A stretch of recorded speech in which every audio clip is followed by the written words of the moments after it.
Thirucherry குடந்தைக்கு தென்கிழக்கில் 13 kilometre தூரத்தில் அமைஞ்சிருக்கிறது.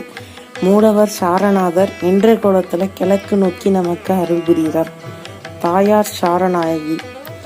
இங்கு இருக்கின்ற புண்ணிய தீர்த்தம் சார புஷ்கரணின்னு அழைக்கப்படுது. பிரளய காலத்துல இந்த கஷேத்திரத்தில் உள்ள கெட்டியான மண்ணை கொண்டு ஒரு கடன் செய்து அதில் வேதங்கள் வைத்து காப்பாற்றப்பட்டதாக ஸ்தல புராணங்கள் கூறுகிறது. எனவே இங்குள்ள மண்ணுக்கும் மகிமை உண்டு என்பது நம்பப்படுகிறது. பெருமாள், நாச்சியார், விமானம், தீர்த்தம், நிலம் என்ற 5 சாரமுள்ள பொருள்கள் ஒரு சேர இணைந்திருப்பதால் இது திவ்ய தேசத்தை பஞ்சசார கஷேத்திரம் என்று